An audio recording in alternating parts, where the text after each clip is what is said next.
ሳይድ ያለ መልእክተኛ እንደዚህ ያሉ our lord ኦኬ የእኛ ጌታ የተባረከው ምናምን ይላል። ወደ ቅርቢቱ ሰማይ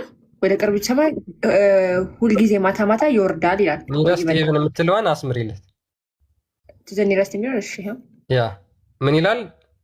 ካምስ ኤቭሪ ናይት ዳውን ኦን ደ ኒረስት ሄቨን ወደ ቅርቢቱ ሰማይ ይወርዳል። ኒረስት ሄቨን የምትባለው ይቺ ሰማይ አዱኒያ የምትባለው ነች።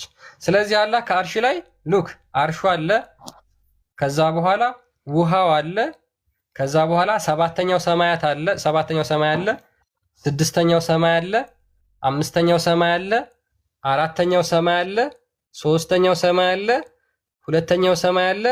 እነዚህን ሁሉ አልፎ ቅርቢቱ ሰማይ ይደርሳል ማለት ነው። እነዚሁን ፍጥረታት በሙሉ በእነዚህ ውስጥ አልፎ በእነዚህ ውስጥ ገብቶ ይመጣል። ኦኬና መጀመሪያም ብለህ ነበር አላህ በምንም ተአምር ፍጥረት ውስጥ አይገባም ብለህ ነበር። ይሄው ፍጥረት ውስጥ ለዛውም 7 ሰማያት እነሱን አልፏቸው ነው የመጣው። ፍጥረት ውስጥ ገባ ማለት ነው እኮ። አሁን ቆይ እሺ ከገባ ቢገባ እንኳን እዚህ ላይ ምንድነው ችግሩ? ሙስሊሞች አሁን አንተ ልክ መጀመሪያ እንደተናገርከው ምን ብላችሁ ታምኑ ነበር? አላህ ከፍጥረቱ ምንም አይፈልግም፣ ከፍጥረቱ ጋር በምንም አይገናኝም፣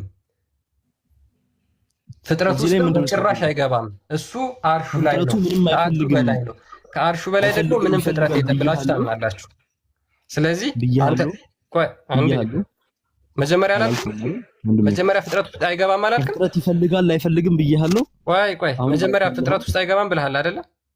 ብያለሁ። አዎ በቃ ስለዚህ ጨረስን ማለት ነው። ቆይ እሺ ቆይ ወንድሜ በቃ ጨርሰናል እኮ ወንድሜ። መጀመሪያ አይገባም ብለህ ነበር። ከዛ በኋላ አንተ ይገባም ለማለት የፈለከው ነገር ምንድነው? በቃ አላህ ፍጥረት ውስጥ እንደሚገባ ከፍጡራን ጋር እንደሚነካካ ማሳየት ነው የምፈልገው። አላህ ፈጥሮናል፣ አውርቷል። አንድ ሰውን አላወራ ስለኔ ስለ ወሬ አይደለም የጠየቁት እኮ ምንም ያስተላልፉ ለአንተ መጀመሪያ ብለህ ነበር። አንተ መጀመሪያ ክደህ ነበር ስትመጣ ራሱ ማለት ነው። ምን ብለህ ነው የካድከው? አላህ ፍጥረት ውስጥ አይገባም ብለህ ክደህ ነበር ወይም አታውቅም ነበር። ይህ ጥያቄ የመሰለኝ አንተ ከፍጡር ጋር እያመሳሰልከው ነበር የመሰለኝ ጥያቄ በዛ ሰዓት ማለት ነው። ልብ ብዬ እንትን አላልኩም። ምን እንደዛ የሚል ቃል ካፌ እንኳን አልወጣም። ጥያቄ ምንድነው? አላህ ፍጥረት ውስጥ ይገባል ወይ ስልህ በፍጹም አይገባም ምን ያልከው? አላህ ከፍጥረት ጋር ይነካካል አይነካካም? እሺ ምን አልከኝ? አላህ ከፍጥረት ጋር ይነካካል ወይስ አይነካካም? ማለት በምን መንገድ? በምንም መንገድ ይሁን እኮ እንዲህ በለኛ። በምን መንገድ ነው የሚነካካው አይነካካው? በምንም መንገድ ይሁን። ለምሳሌ ከጭቃ ጋር ይነካካል? ከገማ ጭቃ ጋር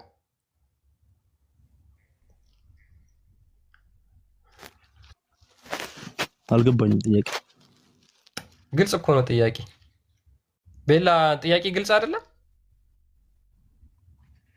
በደንብ በጣም ግልጽ ነው። ድገሚለት። አንቺ ስትነግሪው ምናልባት የሚረዳ ከሆነ እኔ ጭንቅላት ነው እንደያዘችው እሷ እኔን ይመረዳል። ግልጽ ጥያቄ፣ በጣም ቀላል ጥያቄ ሆኖ የጠየቁት። ከፍጥረት ጋር ይነካካል ወይስ አይነካካም? ለምሳሌ ከጭቃ ጋር ይነካካል ወይስ አይነካካም? ያገባኝ ማለት አልተረዳሁትም። መነካካት አታውቅም? ግልጽ አድርግልኝ ግልጽ። ከፍጥረት ጋር ከጭቃ ጋር ይነካካል ወይስ አይነካካም?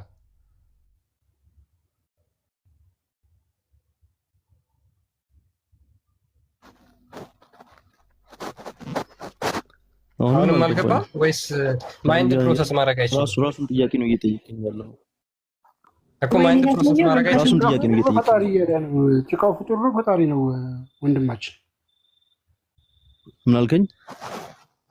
ጭቃ ፍጡር ነው ወይስ ፈጣሪ ነው? ባይዘይ ሳይገባው ቀርቶ አይደለም የሚመጣበትን መዘዝ ስላወቀ ነው። ያ እስቲ ቆይ አንዴ እኔ አሁን ብዙም እውቀቱ የለኝም። አንዴ እንትን ላስገባው እንዴ? ወይስ ፈጣሪ ነው? ጭቃ ማለት ነው። እነ ኢብራሂምን ላስገባቸው እንዴ? ጭቃ ማለት ፍጡር ነው። አስገባቸው። ጆሮአቸውን ይዘህ ጠምዝዛቸው ይዛቸው። አያስፈልግም። በቃ እኮ ነው ጠምዝዛቸው ይዛቸው ጆሯቸውና ጆሯቸውን ይዛቸው ይመጣሉ። አሁን ላይ እስቲ ያላዩአቸው ሁሱ አለ እዚህ ላይ ብላይ ነው። በቃ ጥራው ጥራው። እንደውም ከገሳ ቦታ በሌላ ስልክ ጥራው። ፎሎ አድርጌያለሁ። ቆይስ በሌላ ስልክ እሺ፣ እዚህ ሆነ ጥራው እንጂ እዚህ ሆነ ጥራው።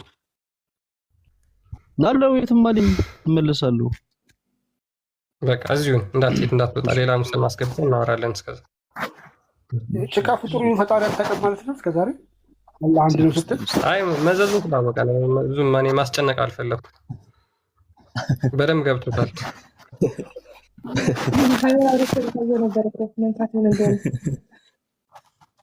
ያ ተመጣጣኝ በደምብ ገብቶታል። ምን አልከኝ? ተረድተዋል። በደምብ ገብቶታል። ምኑ ጥያቄው አልገባኝም። በደምብ ገብቶታል። በደምብ ተረድተዋል። ምንድነው መመለስ ያልፈለከው? ምንድነው የሚመጣብህ መዘዝ ስላወቅክ ማለት ነው። ጭቃ ፍጡር ነው ወይስ ፈጣሪ? ጭቃ ፍጡር ነው ወይስ ፍጡር አይደለም ብሎ ጠየቀህ። ለምሳሌ ቃል ክሊር አደረገልህ። ጭቃ ፍጡር ነው ወይስ ፍጡር አይደለም? እስቲ በደንብ ያስረዱ። እስቲ አምጣቸው አይደል? አምጣቸው። እየጠበቅኩ ነው። ስንት ደቂቃ ልጠብቅ? ሰዓት ያዝልህ። እሺ አንዴ 5 ደቂቃ ምናምን ትጠብቀኛለህ? ወጥቼ ልመለስ። እንዳትቀር ግን። አልቀርም፣ ቃሌ ነው። ሄዱ። እሺ ለራስህ ለህሊና ግን ታማኝ ሁን። እንዴ ምን ሆነህ ነው? እመለሳለሁ አልኩህ። ሄድ፣ ችግር የለውም። እኛ አላስጨንቅም። አብስር እመለስ።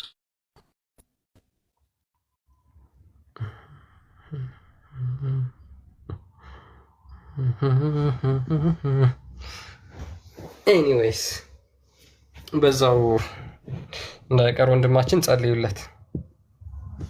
በዛው እንዳይቀር ምንድነው የሚመጣበትን ጥያቄ ስላወቀ በፍጹም ሊመልስ ፈቃደኛ አይደለም።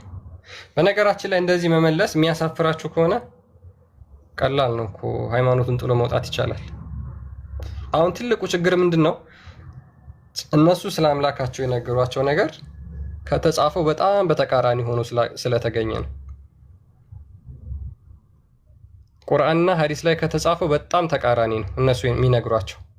ጀምር ስለ አምላካቸው አይነግሯቸውም፣ ስለ አላህ አይነግሯቸውም። እነሱ የሚያውቁት ምንድነው? መጽሐፍ ቅዱስን ገብቶ ማብካት። እነሱ የሚያውቁት ምንድነው? ሁልጊዜ መጽሐፍ ቅዱስን ይከፍቱና አብክተው ክርስትናን እንዲጠሉ፣ ክርስትና ላይ ጥላቻ እንዲፈጠርባቸው ማድረግ፣ ክርስቲያን ጠል እንዲሆኑ ማድረግ። የራሳቸውን ያስተምራሉ። መስጊድ ውስጥ ቁጭ ብለው የሚያስተምሩት ምንድነው? መጽሐፍ ቅዱስ። ቁጭ ብለው የሚያቦኩት ምንድነው? መጽሐፍ ቅዱስ። ቁጭ ብለው የሚያወሩት ስለማን ነው? ስለ ክርስቶስ። ያ ስለ ክርስቶስ እጅግ በጣም ብዙ የሚወራ ነገር አለ። ተወርቶ አይጠገብማ። ስለ ጌታችን አውርተን አንጠግብም። ሙስሊሞች ግን ያንን ቁጭ ብለው ያጨማልቃሉ። ለምን? ስለ እነሱ አምላክ ምንም የሚወራ ነገር ስለሌለው ማለት ነው። ኦኬ፣ ምንም የሚወራ ነገር ስለሌለው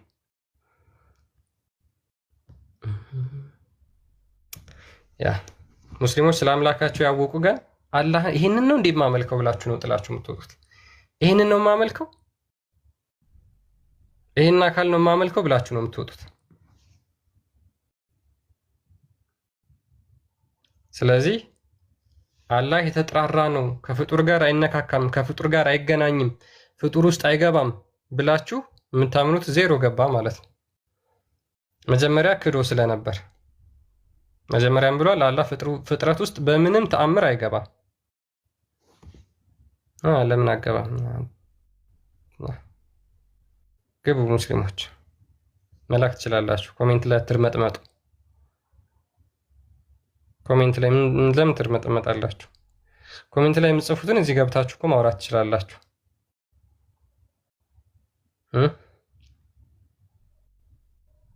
ኮሜንት ላይ የምጽፉትን እዚህ ገብታችሁ አውሩት፣ ተንፍሱት። ቤታችን ክፍት ነው። በነገራችን ላይ የኛ ቤት ሙስሊሞች መረጃ ካላቸው እንደፈለጉ ማውራት ይችላሉ። እኛ ማንፈልገው ሀሜት፣ ተረት እዛ መስጊድ ውስጥ የነገሯችሁን ነገሮች መስማት ማዳመጥ አንፈልግም። ኦኬ፣ እኛ እሱ ማዳመጥ አንፈልግም። ስለዚህ መረጃ ካላችሁ በማንኛውም ነገር በመረጃ ማውራት ትችላላችሁ። ኦኬ፣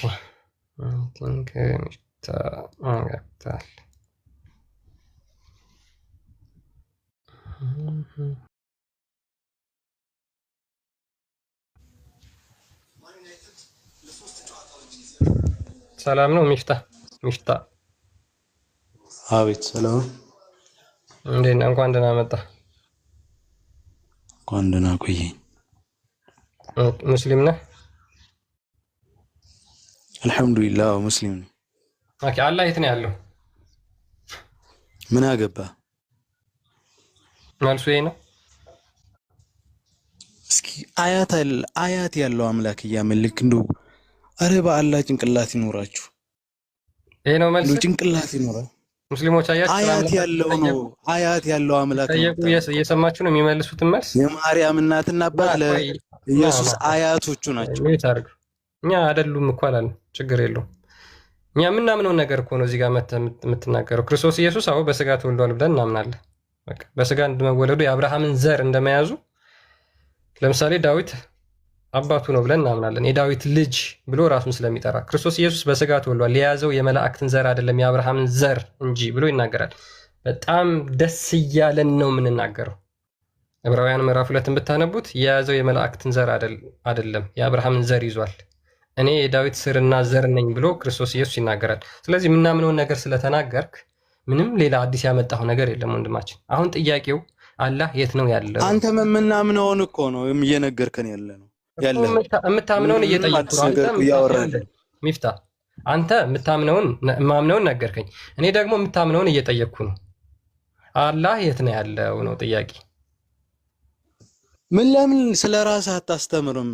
ስለ ራስህ ብታስተምራቸው እኮ ሰዎቹን በቃ ማንበብ ይጀምራሉ። አላህ የት እንዳለ አታውቅም። ስለ ራስህ አስተምር። የት እንዳለ አታውቅም። አላህ ስለ ራስህ አስተምር። የት እንዳለ አታውቅም።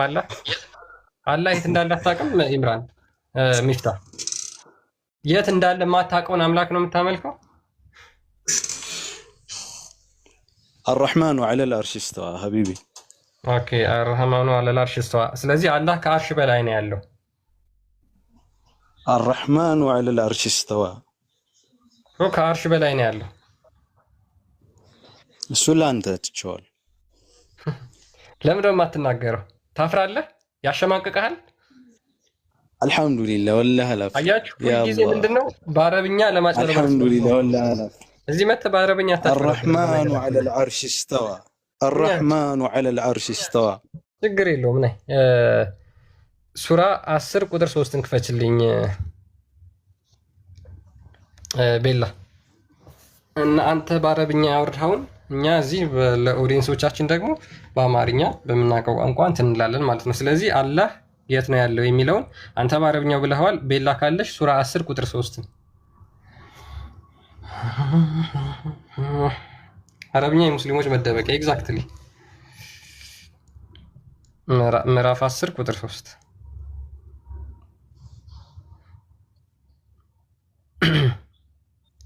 ኦኬ። ጌታቸው ሰማያትና ምድርን በ6 ቀኖች ውስጥ የፈጠረ አላህ ነው። ከዚያም ነገሩን ሁሉ የሚያስተናብር ሲሆን በአርሹ ላይ ተደላደለ። በአርሹ ላይ አላህ ተደላደለ። እሺ አላህ ቁጭ ብሎ ነው ያለው? ቆሞ ነው ያለው? ወይስ እየበረረ ነው ያለው? ጥራት ይገባው፣ እሱ ብቻ ነው የሚያውቀን። አታውቅም። ሙስሊሞች ስለ አምላካቸው አያውቁም። አላህ ብቻ ነው የሚያውቀው። እናንተ አታውቁም እኮ። እናንተ የማታውቁትን አምላክ ነው የምታመልኩት። እሺ ከአርሹ በላይ አንዴ ከአርሹ በላይ ፍጥረት አለ ወይስ የለም? አላህ ብቻ ነው የሚያውቀው እሱ። ስለዚህ አላህ ከአርሽ በላይ ነው። ከፍጥረት ጋር ይሁን ከጅኒ ጋር ይሁን ከጋኔን ጋር ይሁን ከአጋንንቶች ጋር ይሁን ከሰዎች ጋር ይሁን ከምን ጋር እንደሆነ አታውቅም ማለት ነው። ጥራት ይገባው። አልሐምዱሊላህ አላውቅም፣ እሱን አላህ ብቻ ነው የሚያውቀው። እናመሰግናለን። ዛሬ በቃ ምንድነው ብዙ ጥያቄ እንትን ድካም የለብንም ዛሬ። እየመጡ እያመኑ ይሄዳሉ። ሙስሊሞች በፍጹም የሚያመልኩትን አምላክ አያውቁም። ሙስሊሞች የሚያመልኩትን አምላክ አያውቁትም። ከጂኒ ጋር ይሁን ከሰይጣን ጋር ይሁን ከሰው ጋር ይሁን ከምን ጋር ይሁን የሚያውቀው ነገር የለም። ከጉንዳን ጋር ዋቅጣትህ ወላሂ ዋቅጣትህ ፈራሁልህ። ወላሂ አላህን ቅጣት አትችለውም። አላህ የሚባል የሚቀጣ አምላክ የለም። አላህ የሚባል የሚቀጣ አምላክ የለም። ሌላ ምንም አንድ ነገር ልንገርህ፣ አላህ የሚባል አምላክ ሙሐመድ ይዞት የመጣው ኮንሴፕት ያለው አምላክ የለም።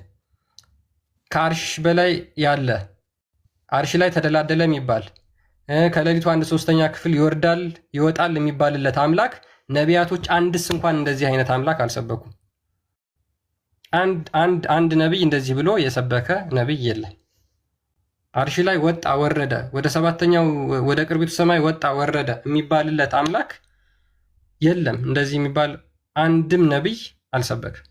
ስለዚህ ከእንደዚህ አይነት ተረት ተረት ውጡ። ለምን ትወጣለህ? ለምን ወጣ ግን? ስለዚህ አላህ ሲጀምር ቀጪ ነው የምንለው በህሉና ደረጃ ቢኖር ነበር። በህሉና ደረጃ ቢኖር ቀጪ ነው ብለን እናምናለን። አላህ በህሉና ደረጃ እንኳን የለም። በህሉና ደረጃ ለምሳሌ ሉክ ሰዎች ጣዖታትን የሚያመልኩት ቢያንስ በእጃቸው የቀረጹትን ወይም ደግሞ ፊዚካሊ እንደዚህ እያዩቸው እንኳን ያመልኳቸዋል። ቢያንስ ያ የተጠረበው ድንጋይ ወይም ደግሞ የሰሯቸው ከሆነ ነገር የሰሯቸው አቅልጠው የሰሯቸው ጠርበው የሰሯቸው ቢያንስ ፊዚካሊ እንኳን ይታያሉ። የሙስሊሞች አላህ ግን በህልውና ደረጃ ሙሐመድ ይዞት የመጣው አምላክ በህልውና ደረጃ እንኳን የለም። በህልውና ደረጃ ማለት ነው።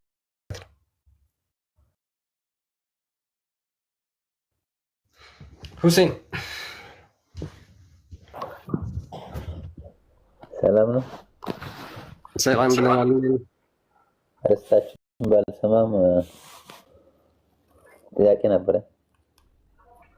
ጥያቄያችንን ሰምተዋል? እናንተን አልሰማሁም። አሁን በተናገርከው ጥያቄ ነበረ። ትቀጥላለህ። የኛ ጥያቄ መጀመሪያ መልስልንና እሺ። ኦኬ አላህ የት ነው ያለው ብለህ ነው የምታምነው? ይህን ጥያቄ አልጨረስከውም። ወር ሙሉ ነው የሚጠይቀው። ይሄን ገና እድሜ ልክ እንጠይቃችኋለን። መቼም ደግሞ አትመልሱም። እኛ የምንጠይቃችሁን ጥያቄ ለምን አምላካችሁን ስለማታውቁት ማለት ነው።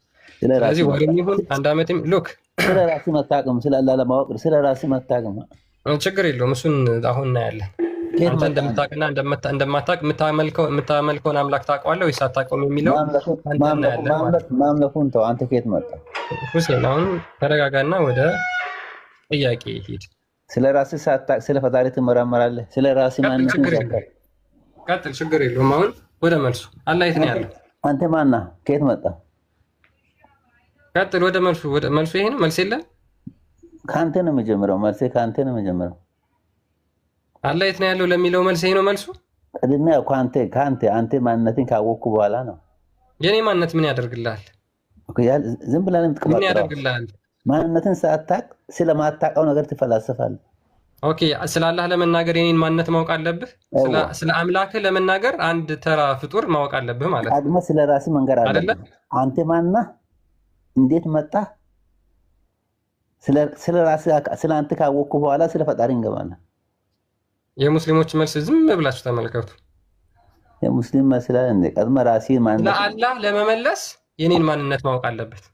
አንተ ራስህን ቀድመህ ማወቅ አለበት። አሁን አንተ ሉክ አንድ የማያምን ሰው መጥቶ አላህ የት ነው ያለው ብትባል ምን ብለህ ነው የምትመልሰው? አንተ ማነህ? ምንድነህ? የጫማ ቁጥር ስንት ነው? እድሜ ስንት ነው?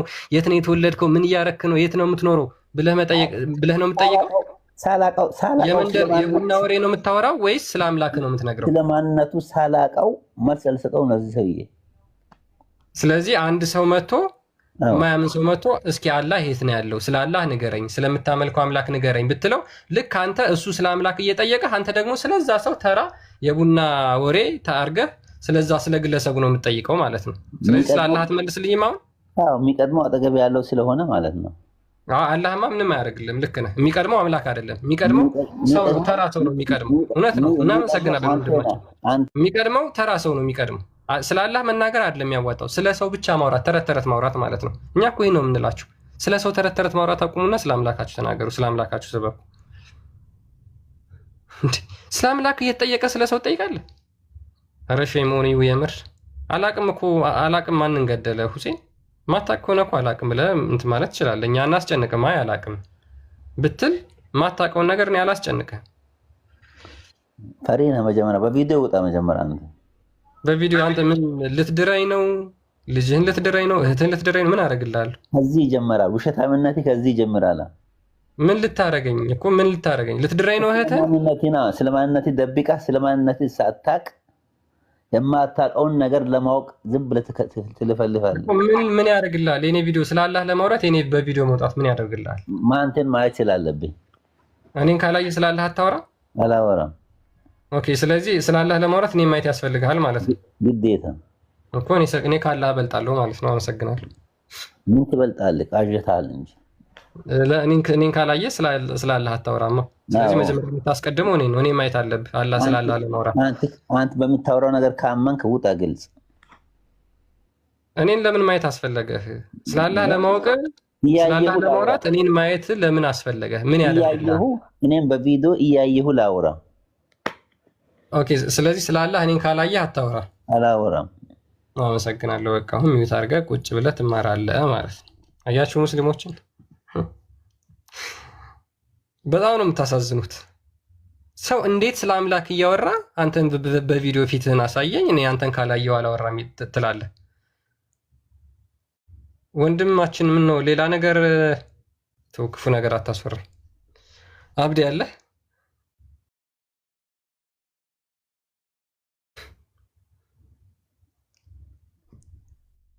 አብዲ አብዲ አብዲ አብዲ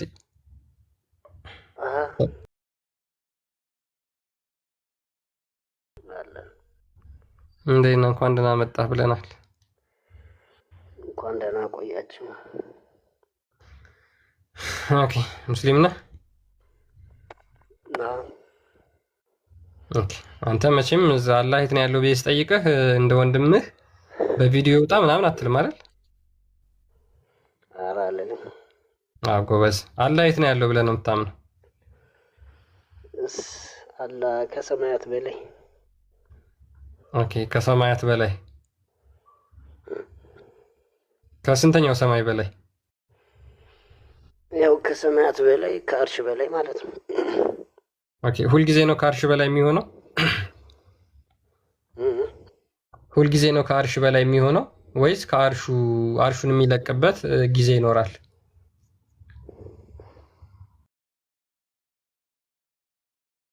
ሁልጊዜ ከአርሽ በላይ ነው?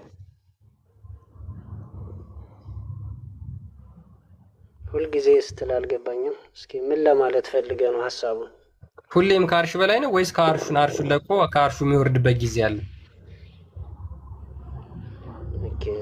ወደ ቅርቢቱ ሰማይ ይወርዳል የሚልን ሀሳብ ለማየት ብለህ ነው?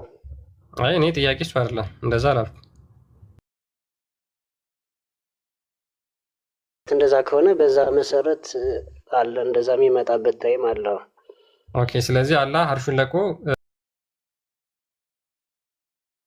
ያለ ማለት ነው ወደ ቅርቢቱ ሰማይ። መልስ የሚሆነው ስንት ሰዓት ላይ ወይም ደግሞ መቼ ብለህ ነው መጀመሪያ መጠየቅ ያለብህ ማለት ነው። እንዴት? እስኪ ግልጽ አድርግልኝ። አሁን አላህ የት ነው ያለው ተብለህ ስጠየቅ ስንት ሰዓት ላይ ብለህ መጠየቅ አለብህ ማለት ነው፣ አላህ የት እንዳለ ለመናገር አይደለም። ሲጀመር ያው ከሰማያት በላይ መሆኑ የታወቀ ነው እኮ። መቼ? ስንት ሰዓት ላይ? ነቱ አይታወቅም። ስንት ሰዓት ላይ ነው ከሰባቱ ሰማያት በላይ? ለምሳሌ ከሌሊቱ 1/3 ክፍል ሲቀር የት ነው የሚሆነው? ኦኬ። አሁን ለምሳሌ እንደ ምሳሌ ልስጥህና ማለት ነው። ኦኬ። መላእክት አሁን በየት ነው ተብለው የሚታወቁ ጀነራል? ለአላህ ምንም ምሳሌ አታድርጉ ይላል ሱራ 16 ቁጥር 74 ነው። አላህ እንደ መልአክ እያረከው ነው።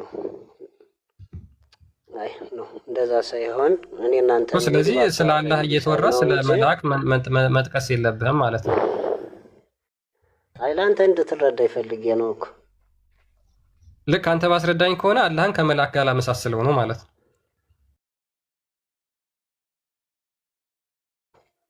አይ ወደ ሌላ ርዕስ ሳይሆን ሀሳቡ ያው ዞሮ አንተ ለማሳወቅ ወይ ለማወቅ ይመስለኛል። ጀነራል ይሄን ሀሳብ የጠየቀው ይመስለኛል። የምታውቀው ከሆነ ለማወቅ እንደዛ ነው። ግን ምንድነው መሰለ ስትናገር ግን በካታጎሪያቸው እንኳን የሚለያዩ ነገሮችን አመሳስለህ መናገር የለብህም። ቲፖሎጂካቸው የተለያየ አድርገህ መናገር የለብህም። ለምን? ቁርአኑም በጣም ግልጽ ስለሆነ የሚናገረው ለአላህ ምንም አምሳያዎች አታድርጉ። አላህን ለማስረዳት የሆነ አምሳያ የምትጠቀም ከሆነ አላህን ከሆነ ከዛ ነገር ጋር እያመሳሰልከው ነው። ይሄ ደግሞ ሽርክ ነው ብላችሁ ታምናላችሁ እናንተ። ኦኬ፣ ከአርሹ በላይ ምንድን ነው ያለው? ከአርሽ በላይ ምንም የለም። ኦኬ፣ ስለዚህ ከአርሹ በላይ ፍጥረት የሚባል ነገር የለም ማለት ነው። ያ ኦኬ፣ ጥብቁ ሰሌዳ የት ነው ያለው? ማለት የእሱ የጻፈው እሱ ዘንድ። ጥብቁ ሰሌዳ ፍጡር ነው ወይስ አይደለም? የእሱ ቃል አይደል እኮ። ያ ጥብቁ ሰሌዳ ፍጡር ነው ወይስ አይደለም? ለምሳሌ ብዕሯ ንግግር ነው። ብዕሯ እሱማ ጥብቁ ሰሌዳ ላይ የተጻፈው ነው ያላህ ንግግር። ራሱ ጥብቁ ሰሌዳ ግን ፍጡር ነው ወይስ አይደለም? እሱን እንግዲህ እስኪ አጣርቼ እመጣለሁ። ኦኬ እሺ። በተረፈ ግን ይሰማል? ይሰማል። ቀጥል። አይ ቢያንስ እስኪ አንተ በእንደዚህ አይነት ዙሪያ በፈጣሪ ዙሪያ እስኪ ያንተን አቋም ብታስተምረኝ ደስ ይለኛል። ጥያቄ ትንሽ ቆይተን ነው የምንቀበለው። የተወሰነ ርዕሳችንን እንበልበትና ወይም ጥያቄ ካላችሁ አሁን የተከፈተ ቤት ስላላችሁ እዛም ሄዳችሁ መጠየቅ ትችላላችሁ። ሙስሊሞች ሁላችሁም ጥያቄ ያለው ሙስሊም ማለት ነው። ጥያቄ ርቆስ የሚል አካውንት ያለ የተከፈተ ትጠይቃለህ። ቶፒካችን ሽፍት እንዳይሆንብን ስለምንፈልግ ቶፒካችንን በደንብ ነካ እናድርገውና ከዛ ትጠይቃለህ ማለት ነው። ይህን ሀሳብ ያነሳሁት ዞሮ ዋናው የተሻለ ሀሳብ የትኛው ነው የሚለውን ለማሳብ ለመረዳት እንዲመች ብዬ ነው። ፒስ በቃ ኦኬ። የቂርቆሱ ጋር ሄደህ መጠየቅ ትችላለህ ጥያቄ ካለ፣ ወይም ትንሽ ትጠብቀኝና ትጠይቃለህ ወንድማችን። እሺ ኤስ ነኝ። ሰላም፣ እንዴት ነህ ክርስቲያን? ሰላም ነው። ቤት ገባ ያስወጣል፣ ሚውት ያደርጋል። ማለት እንደ ሀሳብ የምታስተምሩና በቃ አያደርግም። የምትሳደብ ከሆነ አጭበርባሪ ተሳዳቢ ከሆንክ አዎ ያደርጋል። ማድረግ ብቻ አይደለም ብሎክም ልትደረግ ትችላለህ። እኛ እናውቃለን። ሉክ እፎይ ቤት ሙስሊሞችን ማስገባው ማስወጣው እኔ ነኝ። በምንም ተአምር እሱ ጭራሽ ሙስሊሞች ካልተሳደቡ ጸያፍ አምላክን የሚሳደብ ስድብ ብቻ ከተሳደቡ ማስወጣት አይደለም ብሎክ ይደረጋል። ስለዚህ አሁን ሰው በሌለበት ሐሜት አትማ። ወደ ጥያቄው ሂድ። ወደ ጥያቄው ጥያቄውን ሰምተዋል? ጥያቄው ምን መሰለህ? ጥያቄውን ሰምተዋል? እናንተ እስልምና ነው የምትሰብኩ ክርስትና ነው ሙስሊም ናችሁ? ጥያቄውን አትንቀዥቀዥ። እስነኝ አትንቀዥቀዥ። እስልምና ነው ክርስትና አትንቀዥቀዥ። መጀመሪያ ተረጋጋ። መጀመሪያ ተረጋጋ። ቀኑን ሙሉ ቤታቸውን ወደ 70 እና 80 ኡስታዞች ሆነው ቀኑን ሙሉ መጽሐፍ ቅዱስን ሲፈተፍቱ የሚውሉት ቀኑን ሙሉ ሲዋሹ የሚውሉትን ሄደህ እንደዛ በላቸው ሂድና።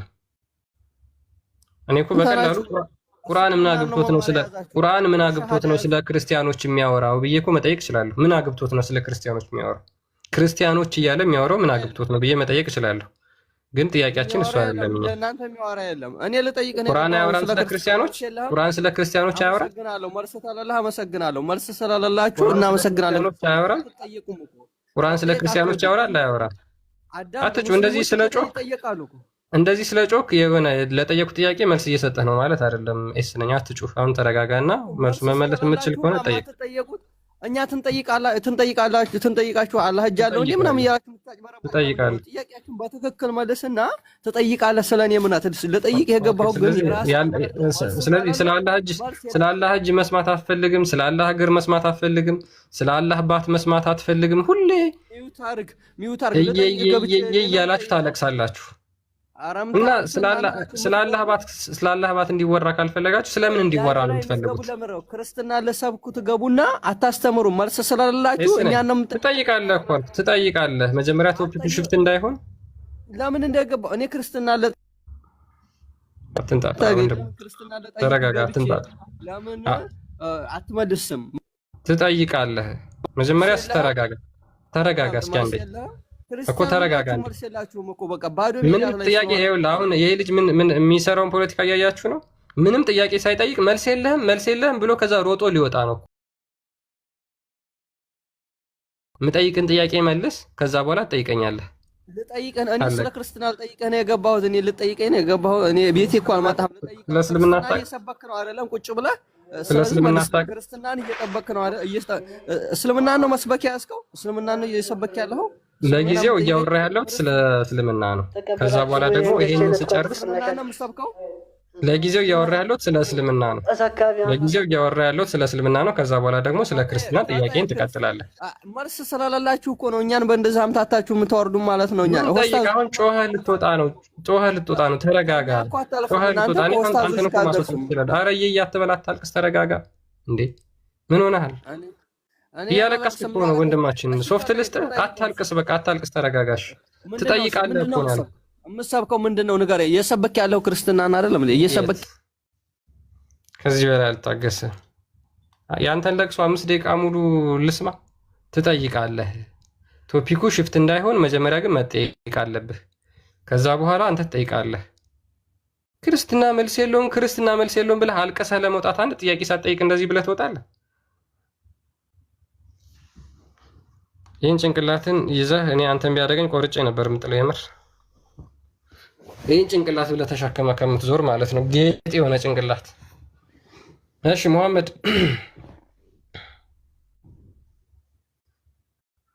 አለ?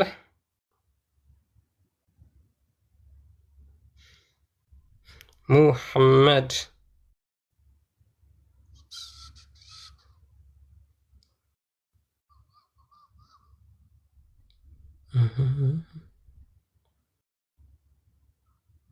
ኦኬ። ሁት ይኸር አይ ቲንክ ጉራግኛ ነው ይመስለኛል።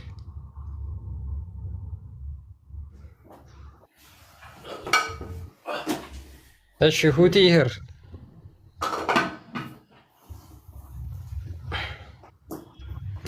ሁት ይኸር ሰላም ነው?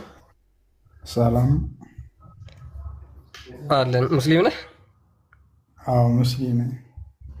ኦኬ ጥያቄን ሰምተዋል? ሜቢ ከስር ከነበርክ አልሰማሁትም። ኦኬ አለ የት ነው ያለው?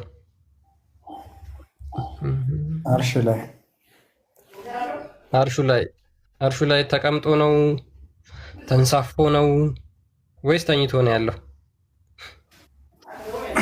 አላህ አርሽ ላይ መኖሩ እንጂ ይቀመጥ ይተኛ የሚተኛ አምላክ የለንም እኛ።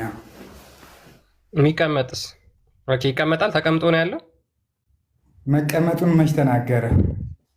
ጥያቄ ነው እየጠየቅኩ ያለሁት እኔ። ተናገረ አልተናገረም እያልኩ ሳይሆን ጥያቄ። አይ ተናግሯል ካልክ አዎ ተናግሯል ተቀምጧል ብለህ ማስረጃ መጥቀስ ትችላለህ። አይ አልተቀመጠም ካልክ አልተቀመጠም አልተነገረንም ማለት ትችላለህ። ቀላል እኮ ነው። ከአርሽ ላይ ነው ያለው እንጂ ይሄ ተቀምጧል ተኝቷል ሚል የለም።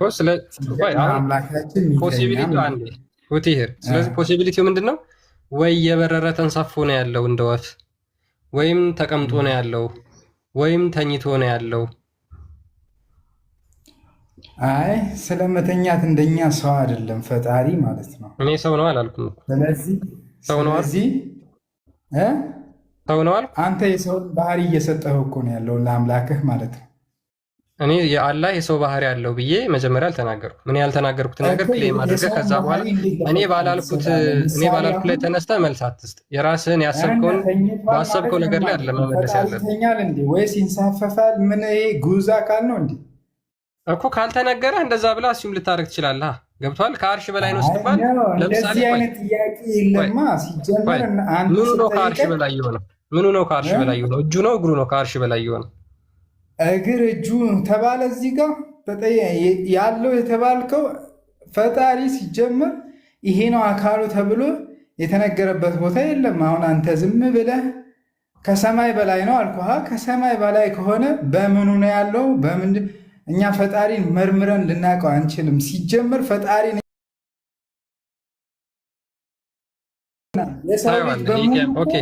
ሙሐመድ አይቶት ነው የተናገረው? ሙሐመድ አይቶት ነው የተናገረው? እኔ እኮ አይተኸዋል። የት ነው ያየኸው ብዬ መጀመሪያ አልጠየቅኩም። ስለዚህ ሙሐመድ ስለ አላህ የተናገረው አይቶት ነው ወይስ ሳያየው ነው? ምን ብሎ ተናገረ? አላህ ከአርሽ በላይ ነው ያልከውን ከየት አምጥተህ ነው የተናገርከው አንተ?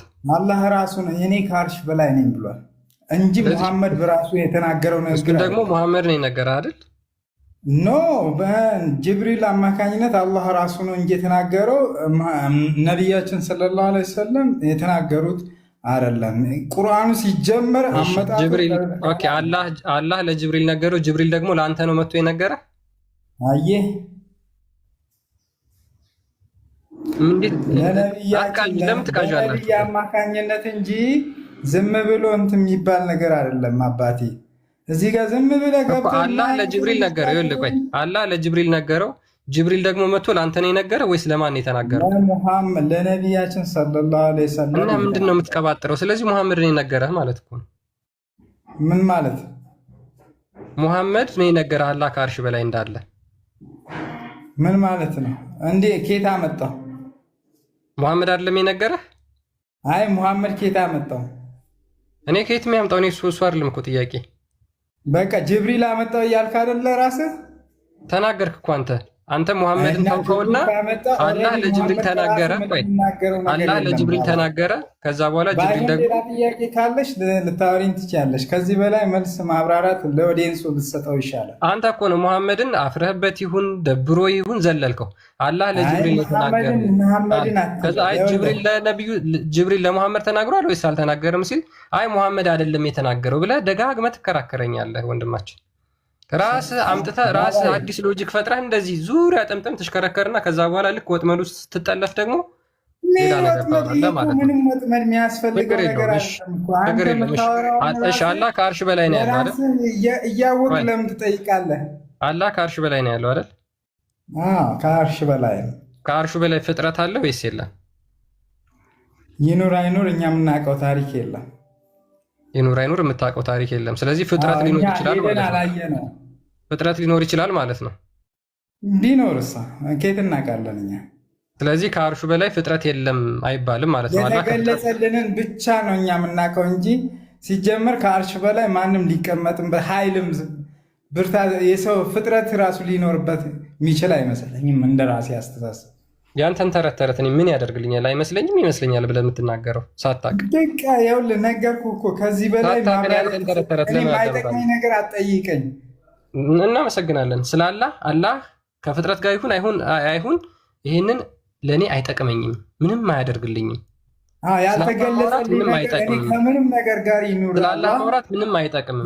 ስማ አያችሁ፣ ሙስሊሞች ስለ አምላካቸው ማውራት ምንም አይጠቅማቸውም። አምላክ ይኸውልህ ጥብቁ ሰሌዳ የት ነው ያለው? ጥብቁ ሰሌዳ የት ነው ያለው? የትኛው ሰሌዳ? ጥብቁ ሰሌዳ። እሱን እውቀቱ የለኝም ባባዬ። በቃ ሚውት አድርግ። አይ እኔ ልጠይቅህ። ሚውት አድርግ በቃ። ፈውዛን እና እስካሁን ስታደናቁረኝ የነበረው እንደሚያውቅ ሆነህ ነው። የሚገርም እኮ ነው በጣም ፈውዛን። የምር በጣም አንተ ቆይ የሚውት አድርግ። ሂቲ እንጠይቃለን መጨረሻ ላይ። እስካሁን 5 ደቂቃ ምናምን ሙሉ እንደሚያውቅ ሆኖ አወራ። 2 ጥያቄ ጠየቁት፣ ኩምሽሽ አለ ማለት ነው። መጀመሪያ ሂድና ያላህ ጥብቁ ሰሌዳ የት እንደሆነ አጣርተናል። ፈውዛን አቤት፣ ሰላም ነው አለን። ጥያቄውን ሰምተዋል? ጥያቄውን ሰምተዋል? አንተን ልጠይቅ ነው የገባሁት። ኦኬ፣ ጥያቄው ላይ መልስ የለህም? ጥያቄውን አልሰማሁትም። ኦኬ፣ ከአርሹ በላይ ፍጥረት አለ ወይስ የለም? የለም። ጥብቁ ሰሌዳ የት ነው ያለው? አላህ ዘንድ ነው ያለው። ጥብቁ ሰሌዳ ፍጡር ነው ወይስ አይደለም? ፍጡር ነው። ስለዚህ ለምን የለም አልከኝ? ለምን ፍጡር የለም አላህ ዘንድ አልከኝ? ከአላህ በታች ነው። ጥብቁ ሰሌዳ ከአርሽ በላይ ነው ያለው ወይስ አይደለም? በታች ነው ያለው። በታች ነው ያለው። ማስረጃ እስኪ። ከአላህ በታች ነው ያለው። ማስረጃ ሳሂህ አልቡኻሪ 7553ን ክፈችልኝ ቤላ። እሺ ቡኻሪ 7553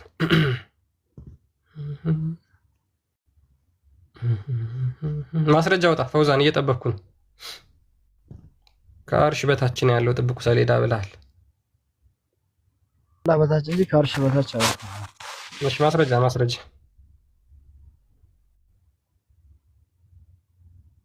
ልክፈታ እሱ ማስረጃ ያወጣና ማስረጃ ስጠኝ።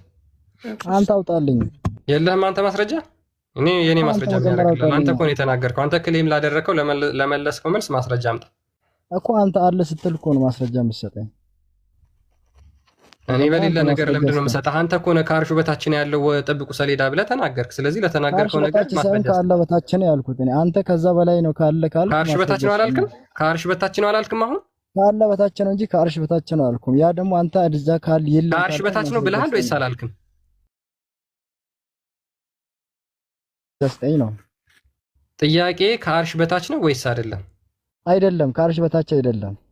አያችሁ፣ በአንድ ካለ በታች ነው ያልኩት። በአንድ ራስ ሁለት ምላስ ነው የሚባለው። ሶስት ነገር አስቀባጠርኩት አሁን ማለት ነው። መጀመሪያ አንተ ራስህ ማስረጃ ስጠኝ። መጀመሪያ ካላህ በታች ነው አለ። ከዛ በኋላ ካላህ ጋር ነው አለ። ከዛ በኋላ ከአርሽ በታች ነው አለ። ከዛ ደግሞ አርሽ ደግሞ ካላህ በታች ነው አለ። አንተ መጀመሪያ ተረጋግተህ አውራ። ተረጋጋጅ።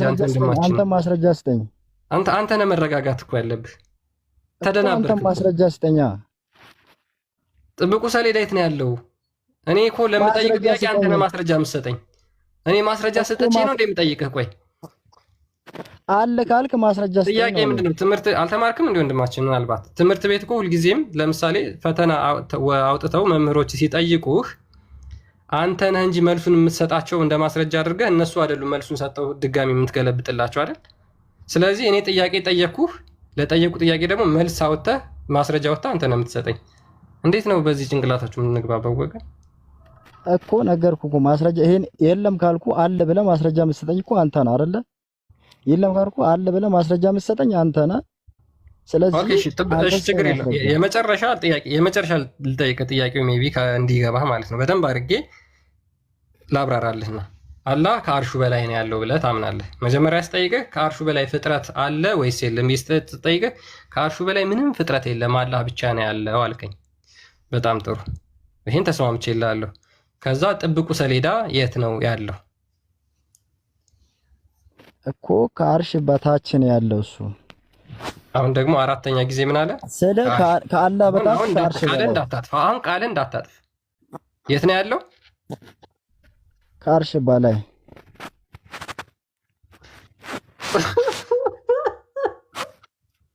ምንም አያስቅም እኮ።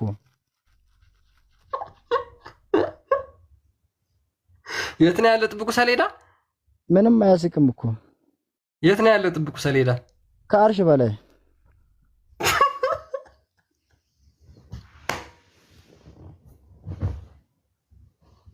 እሺ ከአርሽ በላይ። ስለዚህ ጥብቁ ሰሌዳ ከአርሽ በላይ ነው ያለው ማለት ነው። ኦኬ፣ አላህ ከፍጥረት ጋር ነው ያለው ማለት ነው አይደለም? ጥብቁ ሰሌዳ ከአርሽ በላይ ነው አልከኝ እኮ። ጥብቁ ሰሌዳ ፍጥረት ነው የሚል ነገር አሳየኝ። ጥብቁ ሰሌዳ ፍጥረት አይደለም። ስለዚህ ፈጣሪ ነው ማለት ነው። ከአርሽ በላይ ሁለት ፈጣሪ አለ። አንድ ጥብቁ ሰሌዳ እና ሁለት አላህ ማለት ነው። ስለዚህ ከአርሽ በላይ ስንት አለ? ሁለት ፈጣሪ አለ በእስልምና። የለም፣ አንድ ፈጣሪ ነው ያለ። ጥብቁ ሰሌዳ ፍጡር አይደለም አልከኝ እኮ። ፍጡር አይደለም፣ ያለ ቃል ነው። ጥብቁ ሰሌዳ ያለ ቃል ነው። ማስረጃ ስጠኝ እኮ። ቃሉ ነው በቃ ማስረጃ። ምንም ማስረጃ አያስፈልገውም። በቃ እሱ ነው የተናገረው። መልጭኝ አታሩጪኝ ነው የሚባለው። ማስረጃ ስጠኝ። ነገርኩህ እኮ ማስረጃ ስጠኝ። እኔ አንተን ተረከረ። ኧረ ጥያቄ ነበረን። የህፃን ጨዋታ አታርጉት። አዎ ስላላህ መጠየቅ ሁሌም የህፃን ጨዋታ ነው እህታችን። ቴንክ ዩ። በውዛን ቀጥል እኮ ነገርኩህ። የህፃን ጨዋታ አታርገው። አንተ እዚህ ያል ታስተምራለህ የተቀመጥከው አንተ። የህፃን ጨዋታ ነው እንጂ እየተጫወትክ ያለህ። ስላላህ ማውራት የህፃን ጨዋታ። ምን አይነት ተደጋጋሚ አይነት ጥያቄ አይሰለችህም? ስላላህ ማውራት ይሰለቻል። አንገሽግሾናል። የህፃን ጨዋታ ነው እንዲያስኩ ባታሚን ስላላህ ማውራት አንገሽግሾናል። እንደዚህ አይነት አምላክ ምን አይነት አምላክ ነው? በጣም ስለሚጣፍጥህ ነው የምታወራው። የትኛው ነብይ ነው እንደዚህ የሰበከው ብለን በጣም አንገሽግሾናል። ልክ ነሽ። ከታች ያሉት አንቺ በጣም የራስህ ሰው አለ አይደል? ስንት የሚታዘብ ሰምተሹ አንገሽግሾሻል። ቴንክ ዩ። ከዛ በኋላ እስልምናን ጥለሽ ትወጫለሽ ማለት ነው። ለምን? ስላላህ መስማት ስላንገሸገሸሽ። መቼም አልወጣም መቼም። እሺ አንዴ ጥያቄ መልስ። ሚውት አድርጊ። ተረጋጊ፣ አትንጫጭ። ጥያቄ አለኝ መልስልኝ። ጥያቄ አለኝ። ተረጋጊ። እንዴ ምንድን ነው የምትጮይው? እስካሁን ታግተሽ መሀል ገብተሽ ትጮያለሽ። ምን ሆነሽ ነው ሰዓዳ? አይደለማ አንተ ሰዓት ሙሉ ስንት ሰው ይገባል? በቃ የማይረባ ወሬ ነው የምታወራው። ወንድምሽ ሳስጨንቀው ነው አይደል? እሺ ፈውዛን፣ እኛ ከርዕስ ስለማንወጣ በጣም ነው የሚጨንቃችሁ። ባይዚ አንድ ርዕስ አሽተን ስለሆነ የምንወጣው ይጨንቃችኋል። ከዚያ በኋላ ይሄ ርዕስ ድጋሚ አይነሳም። ለምን?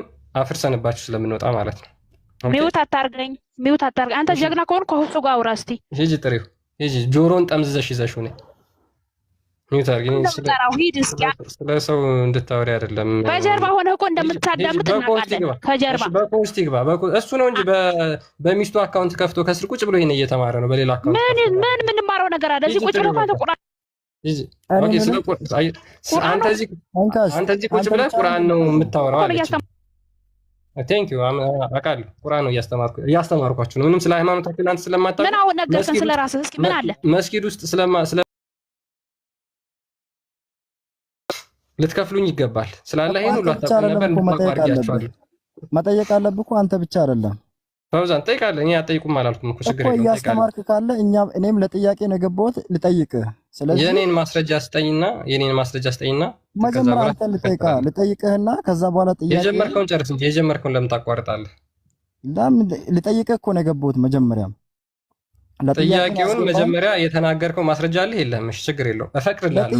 ለጥያቄ ነው የገባሁት። ችግር የለውም። ወይ ማስረጃ አለኝ በለኝ ወይ ማስረጃ የለኝም በለኝ።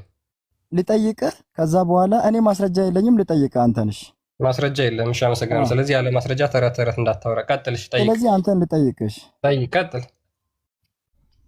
እሺ ኢየሱስ አምላክ ነው አይደል? ለአንተ አምላክ ነው አምላክ ነው። እግዚአብሔርስ? ኢየሱስ ራሱ እግዚአብሔር ነው። ኢየሱስ ራሱ እግዚአብሔር ነው። አዎ። እሺ ኢየሱስ እንዴት ሆኖ ነው ወደ ምድር የመጣው? እንዴት ሆኖ ነው የመጣው ማለት ወደኛ ወደ ምድር የመጣው እንዴት ሆኖ ነው? በምን አይነት መልኩ ነው? ኦኬ ኢየሱስ ክርስቶስ ማለት 1 ላይ በመጀመሪያ ቃል ነበር፣ ቃልም በእግዚአብሔር ዘንድ ነበር፣ ቃልም ራሱ ደግሞ ምንድን ነበር? እግዚአብሔር ነበር ብሎ ይናገራል። ስለዚህ ራሱ ቃል ምንድን ነበር? እግዚአብሔር ነበር። ቁጥር 14 ላይ ምን ይላል? ቃልም ስጋ ሆነ ብሎ ይናገራል። ስለዚህ ስጋ ሲሆን ስጋና ደም የነሳው ነፍስ የነሳው ከማን ነው ማለት ነው? ከድንግል ማርያም ተወለደ የእግዚአብሔር ቃል። እሺ ኢየሱስ ክርስቶስ ከድንግል ማርያም ከመወለዱ በፊት ነበረ? አዎ ነበረ። አምላክ ነበር ማለት ነው? አዎ ነበረ። ቤላ ዮሐንስ 1:1 አውጪልኝ። ከተወለደ በኋላስ? መጀመሪያ ጥያቄ መልስ። ከተወለደ በኋላማ እኮ አንተም እንዳለ መጀመሪያ መንክ ወንድማችን ምንድነው ከተወለደ በኋላ ትላለህ እንዴ? እኮ ከተወለደ በኋላ አምላክ ነው ወይ ሰው ነው? እሺ አንብቢለት። በመጀመሪያም ቃል ነበረ፣ ቃልም በእግዚአብሔር ዘንድ ነበረ፣ ቃልም እግዚአብሔር ነበረ ይላል። ይህም በመጀመሪያ በእግዚአብሔር ዘንድ ነበረ ብሎ ያስቀምጣል። ያ ምንድነው? ቃል ምንድን ነበረ? እግዚአብሔር ነበር። እግዚአብሔር ደግሞ ሰማያትና ምድርን የፈጠረ ከፍጥረት በፊት የነበረ ፍጥረታትን ከማስገኘቱ በፊት የነበረ እንደሆነ መጽሐፍ ቅዱስ እዚህ ጋር በግልጽ ይናገራል እኮ። ቁጥር 3 አንብቢለት። ምን ይላል? ሁሉ በእርሱ ሆነ ከሆነውስ እንኳን ያለ እርሱ አንድም የሆነ ነገር የለም ይላል። እኔ እኮ ማስረጃ ስጠኝ አላልኩም እኮ፣ ጥያቄ እየጠየቅኩህ ነው። እኛ ያለ ማስረጃ እናወራማ። አንተ ለምትጠይቀኝ ጥያቄ እኮ ነው የከራቴ አይደለም ተረት የምናገረው። ለምን ማስረጃ ጠቀስክ ብለህ ደግሞ ትበሳጫለህ? እንዲህ ወንድማችን የጠየቅኩህን ጥያቄ መጀመሪያ ማስረጃ ስጠኝ ካልኩ በኋላ ነው ማስረጃ መስጠት ያለብህ። እኔ በማስረጃ ነው የማወራው። ስለዚህ የጠየቅኩህን ጥያቄ ማስረጃ ስጠኝ አላልኩም እኮ። መጀመሪያ የጠየቅኩህን ጥያቄ መልስልኝና ማስረጃ ስጠኝ ካልኩ ማስረጃ ትሰጠኛለህ ማለት ነው እኮ። ለምን በማስረጃ አወራህ ነው ያልከኛለሁ? እኔ አልገባኝም። ለምን መጀመሪያ ማስረጃ አልጠየቅኩም? እኔ እየጠየቅኩ እኮ ነው። መጀመሪያ ጠይቀኝና ከዛ በኋላ አይደለም ካልኩ እኮ ነው ማስረጃ የምታቀርብልኝ። የለም ካልኩ ነው ማስረጃ ፈልግም። እሺ ማስረጃ ፈልግም። ዝም ብሎ ወሬ ነው የምትፈልገው? መጀመሪያ ልጠይቅህ፣ ከዛ ማስረጃ ስጠኝ እልሃለሁ። መጀመሪያ ጥያቄ መልስልኝ። ጠይቅ። ስለዚህ አሁን ኢየሱስ ክርስቶስ ከማርያም ማህፀን ከተወለደ በኋላ ሰው ነው ማለት ነው? ነገርኩህ እኮ እምነታችንን እኮ ነው እየነገርከኝ ያለኸው። አዎ ሲወለድ ክርስቶስ ኢየሱስ የሰውን ዘር ይዞ የአብርሃምን ዘር ይዞ ነው የተወለደው። ዕብራውያን ምዕራፍ 2ን እሺ ማስረጃ አፈልግም። ዝም ብሎ ወሬ ነው የምትፈልገው ማለት ነው አይደል? እኮ ሰው ነው አይደል? መጀመሪያ መልስልኝ። ሰው ነው አይደል? ከተወለደ በኋላ ሰው ነው አይደል? ከተወለደ በኋላ ሰው ሆኗል። ከተወለደ በኋላ ሰው ነው ማለት ነው። ሰው ሆኗል። አዎ ፍጹም ሰው ፍጹም አምላክ አይደለም ማለት ነው። ማን አለ እንደዛ? አልኩ እኔ እንደዛ እያልከኝ እኮ አምላክነቱን ትቶ ሰው ብቻ ሆነ ብለን እናምናለን እኛ። አልከኝ እኮ መጀመሪያ አምላክ ነበረ፣ ከተወለደ በኋላ ደግሞ ሰው ሆኗል ማለት ነው። አላልኩም። ሰው ሆነ ማለት አምላክነቱን መጀመሪያ አስቀድሞ የነበረውን ባህሪ ተወና ከዛ በኋላ ወደ ሰውነት ተለወጠ እያልኩ አይደለም። አስቀድሞ እግዚአብሔር ቃል መጀመሪያ አምላክ ብቻ ነበር። ሉክ ሰው ከመሆኑ በፊት አምላክ ብቻ ነበር። ከዛ በኋላ ግን ከድንግል ማርያም ሲወለድ ምንን ያዘ? ፍጹም ሰውነትን ያዘና ፍጹም አምላክ ፍጹም ሰው ሆነ ማለት ነው እኮ ፍጹም እንጂ አምላክነቱን ትቶ አይደለም። ማስረጃ አምላክነቱን ካልተዋ፣ ስለዚህ አምላክ ራሱ ስጋ ለብሷል ማለት ነው። በስጋ ተገለጠ። ኤግዛክትሊ ስጋ ለበሰ። በስጋ ተገለጠ። ለበሰ የሚባለው ተገለጠ የሚለውን ለመግለጽ ከሆነ ልክ ነው። ስለዚህ አምላክ ይሞታል ማለት ነው። ኦኬ፣ በጣም ጥሩ። በያዘው ስጋ አምላክ ይሞታል ማለት ነው። በያዘው ስጋ ክርስቶስ ኢየሱስ ይሞታል ብለን እናምናለን። በዛው ግን እስልምናን ይሞታል ማለት ነው። ሳይወለድ በፊት አምላክ ከነበረ ከዛ ስጋ ለበሰ። ስጋ ከለበሰ ሞቷል ማለት ነው። አምላክ ይሞታል ማለት ነው። በያዘው ስጋ ክርስቶስ ኢየሱስ በያዘው ስጋ ከድንግል ማርያም በነሳው ስጋ በስጋ ሞተ፣ በመንፈስ ግን ሕያው ሆነ ብሎ አንደኛ ጴጥሮስ ምዕራፍ 3 ቁጥር 21 ይናገራል። ስለዚህ ክርስቶስ ኢየሱስ አውጣልኝ አሁን ማስረጃ አስተኝ። እሺ አንደኛ ጴጥሮስ ምዕራፍ 3ን ክፈችለት። አንደኛ ጴጥሮስ ምዕራፍ 3 ቁጥር 18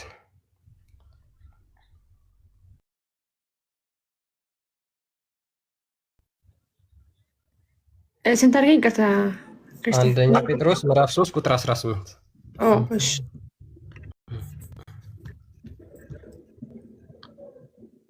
እሺ ሼድ አድርግለት።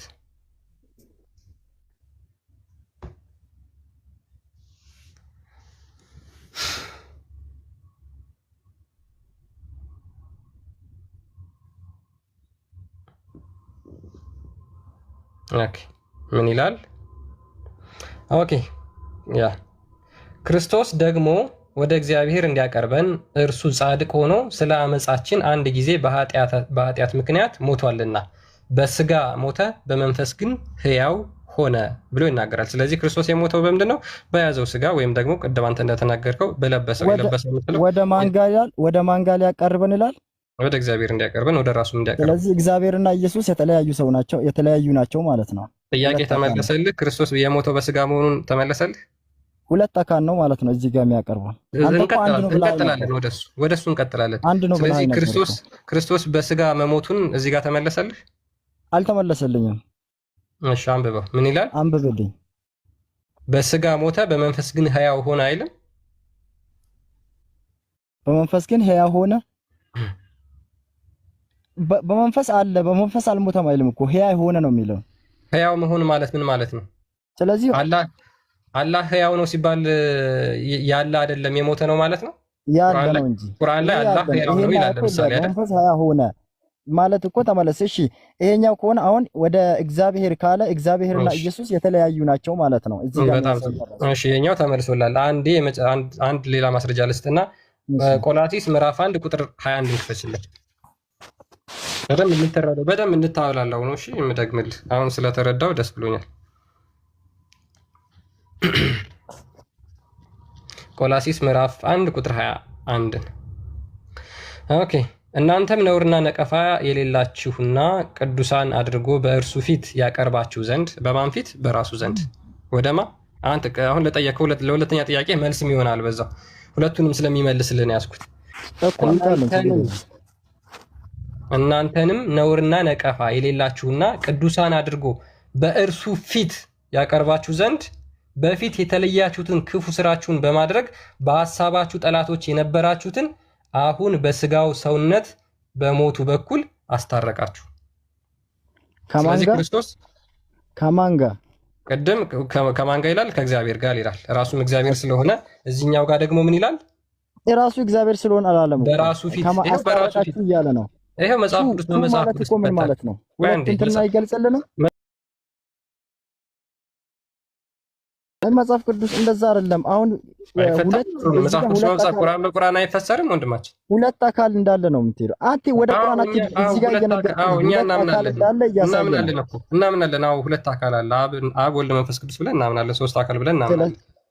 ያ ሶስት አካል ግን ያ ሶስት አካል ግን አንድ መለኮት ነው ብለን እናምናለን። ራሱን በሶስት አካል የገለጸ አምላካችን መጽሐፍ ቅዱስ ላይ በባይብል አንድም ሶስትም ነው የሚል አምጣልኝ። አንድም ሶስትም ነው የሚል ቃል በቃል ነው የምሰጥህ። ኦኬ፣ ቃል በቃል አንተ ተውሂድ በሶስት ይከፈላል የሚል ትሰጠኛለህ? እኔ አንድም ሶስትም ነው የሚል አምጣልኝ መጀመሪያ። ቃል በቃል ተውሂድ በሶስት ይከፈላል የለም አለ በለኝ። የለም አለ በለኝ። ቃል በቃል ተውሂድ በሶስት ይከፈላል ወይም ደግሞ ተውሂድ አልአስማው ሲፋት፣ ተውሂድ አልሩቢያ ብላችሁ የምትከፍሉት ተውሂድን ለሶስት ትከፍላላችሁ። እሱን ቃል በቃል ከቁርአን ታመጣልኛል? ስለዚህ እኛ ይሄ ምን ይባላል መሰለህ? የለም አለ በለኝ።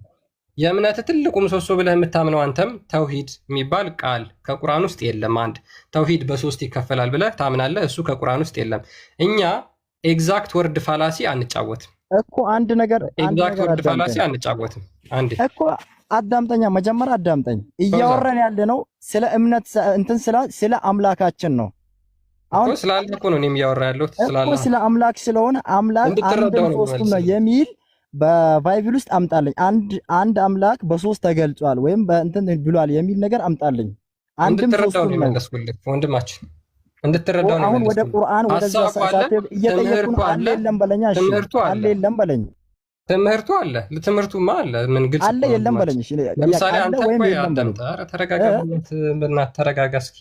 ትምህርቱ አለ ትምህርቱ። ነገር ግን አንተ እየጠየቀኝ ያለው ምንድነው? ኤግዛክት ወርድ ፋላሲ ነው። ኤግዛክት ወርድ ፋላሲ ደግሞ ሎጂካል ፋላሲ ስለሆነ የጠየቀው ጥያቄ መጀመሪያ ምንድነው ማለት ነው? ስህተት ነው ማለት ነው። ትምህርቱ አለ። አሁን መጀመሪያ ወደ ሌላ እንድናልፍ ማለት ነው። አሁን አንድ ነገር ልኝ፣ ወደ ሌላ እንድናልፍ አለ ወይም የለም በለኝና ወደ ሌላ ጥያቄ እንሂድ። የማቴዎስ ወንጌል ምዕራፍ 3 ቁጥር 13 ጀምረሽ ክፈችልኝ። ተውሂድ እስከዛ እንድትዘጋጅ የምነግርህ ምንድነው? ተውሂድ የሚል ቃል ከቁርአን እኔ እየጠየቅኩ ያለው በሶስት ይመልስልሃለሁ። እኔ ተውሂድ በሶስት ይከፈላል የሚል አላህ አንድ የማቴዎስ ወንጌል ምዕራፍ 3 አላህ 3 ነው አላልኩም። እኔ ቁጥር 13 ጀምሮ በሶስት ይከፈላል ብለህ ታምናለህ? ተውሂድ በሶስት ይከፈላል ብለህ ታምናለህ? እሱን ከቁርአን ከሐዲስ አዘጋጅተህ ስለሱ አይደለም። ስለ እምነቱን ከተቀበልክ በኋላ ወደ ውስጥ የምትገባው ስለ ትምህርቱ አይደለም እያልኩ ስለ አምላክ ነው። ስለ ያዝከው አምላክ ነው። ሚውት አድርግ መልስልህ። ስለ ያዝከው አምላክ ነው እያወራሁ ያለሁት እኮ። ሚውት አድርግሽ። ኦኬ። ያን ጊዜ ኢየሱስ በዮሐንስ ሊጠመቅ ከገሊላ ወደ ዮርዳኖስ መጣ። ዮሐንስ ግን እኔ በአንተ ልጠመቅ ያስፈልገኛል፣ አንተም ወደ እኔ ትመጣለህን ብሎ ይከለክለው ነበር ይልና ማን ነው ያለው? ማን ነው የተናገረው? ዮሐንስ ማለት ነው። ቁጥር 15 ላይ ምን ይላል? ኢየሱስም መልሶ አሁንስ ፍቀድልኝ፣ እንግዲህ ጽድቅን ሁሉ መፈጸም ይገባልና አለው። ያን ጊዜም ፈቀደለት። ኢየሱስም ከተጠመቀ በኋላ አዳምጣው። ኢየሱስም ከተጠመቀ በኋላ ወዲያው ከውሃ ወጣ። ወዲያው ከውሃ ወጣማ ኢየሱስ፣ እነሆም ሰማያት ተከፈቱ፣ የእግዚአብሔር መንፈስ እንደ እርግብ ሲወርድ በእርሱ ላይም ሲመጣ አየ። እነሆም ድምፅ ከሰማያት መጥቶ በእርሱ ደስ የሚለኝ የምወደው ልጄ ይህ ነው ብሎ ተናገረ ይላል። ስለዚህ እዚህ ጋር ኢየሱስ ክርስቶስ አለ። እሱ ልክ ከውሃው ከዮርዳኖስ ውሃ ተጠምቆ እንደወጣ ማለት ነው። መንፈስ ቅዱስ በእርግብ አምሳል ወረደ። ከዛ በኋላ ሶስተኛ ምን ተፈጠረ?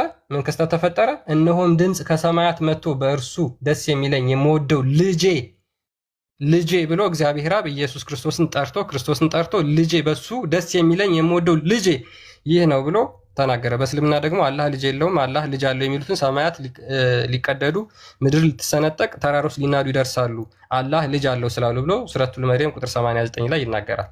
ስለዚህ እዚህ ጋር መንፈስ ቅዱስ በእርግብ አምሳል ወርዶ በክርስቶስ ላይ አርፏል።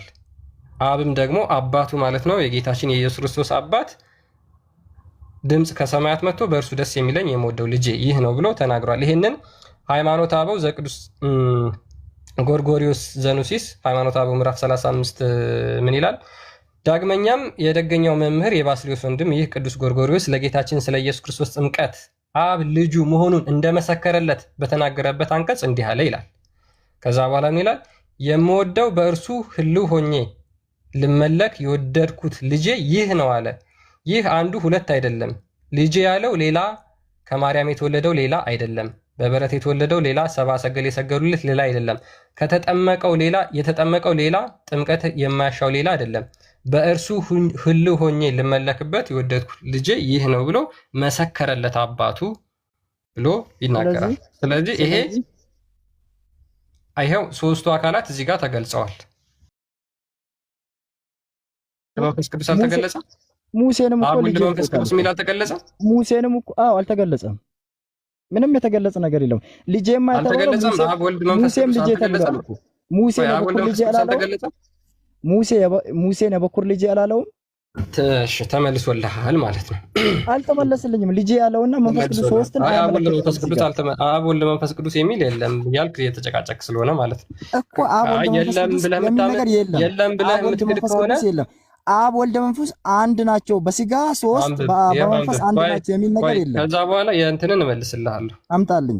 የእንትንን እመልስልሃለሁ። ይሄ ምንድነው? ሙሴን የበኩር ልጄ ብሎታል። ችግር እመልስልሃለሁ። በጣም ደስ እያለኝ ነው የምመልስልህ። አንብበው እዚህ ጋር አብ ወልድ መንፈስ ቅዱስ የለም ያልከው አንብበልኝ።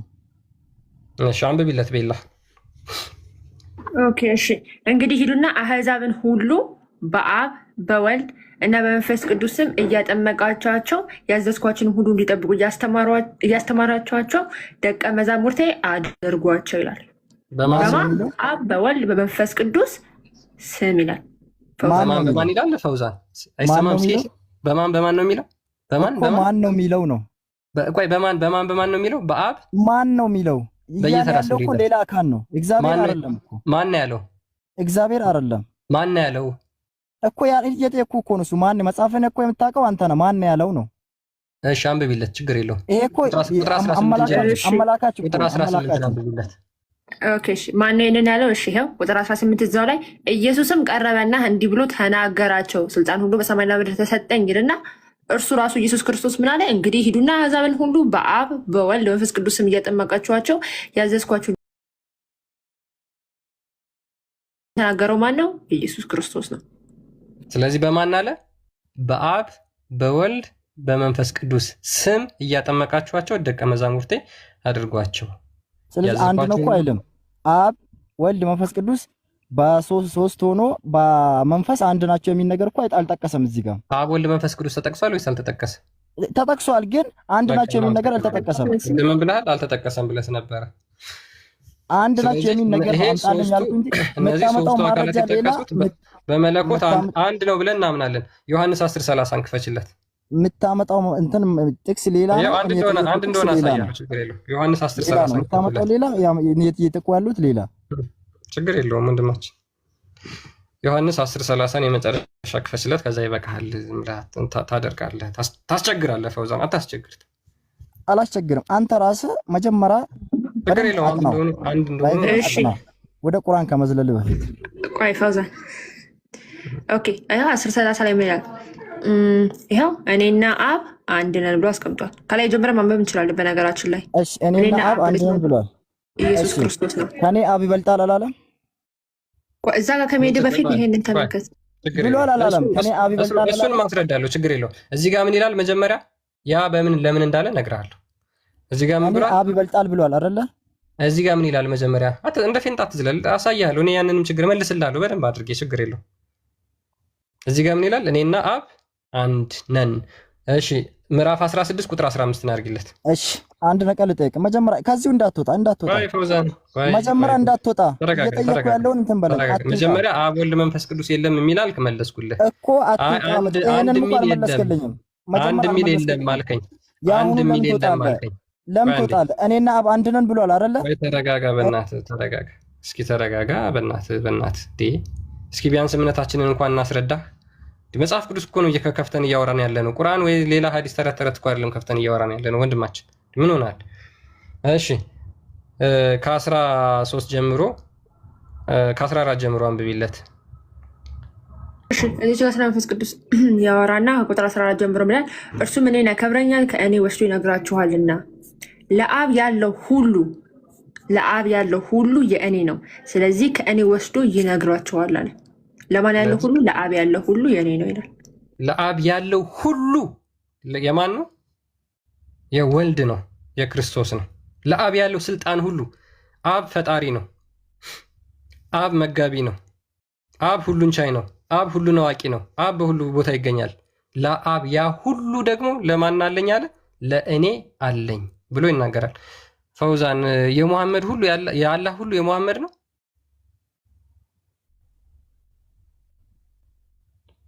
ፈውዛን የአላህ ሁሉ የሙሐመድ ነው።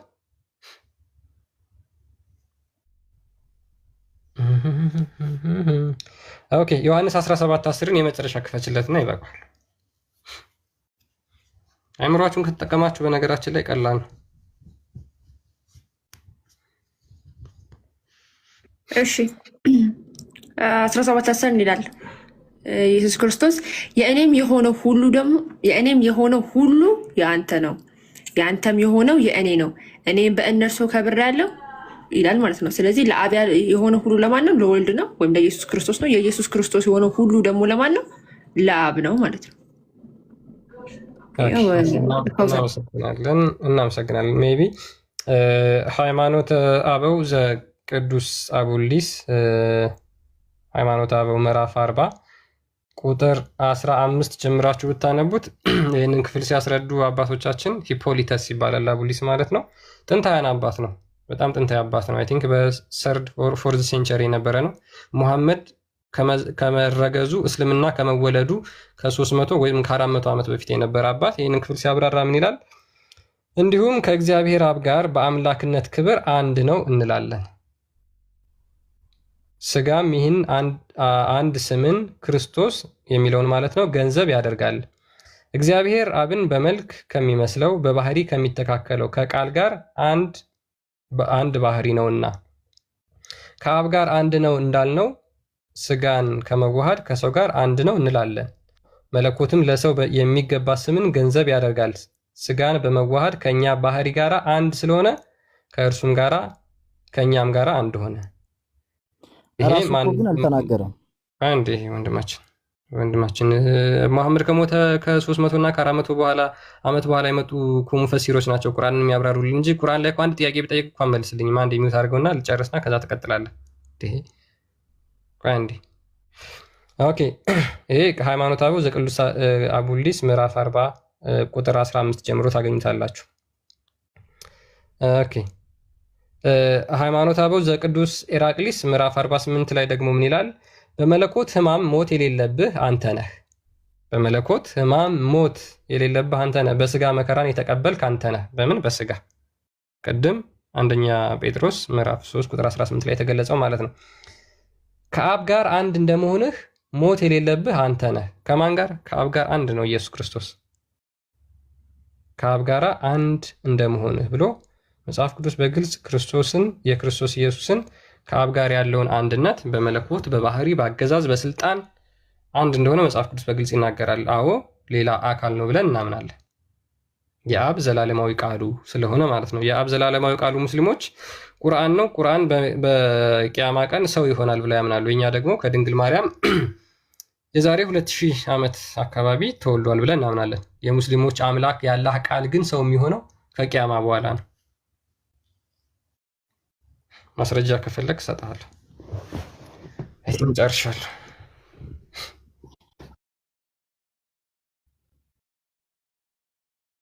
አልጨረስንም።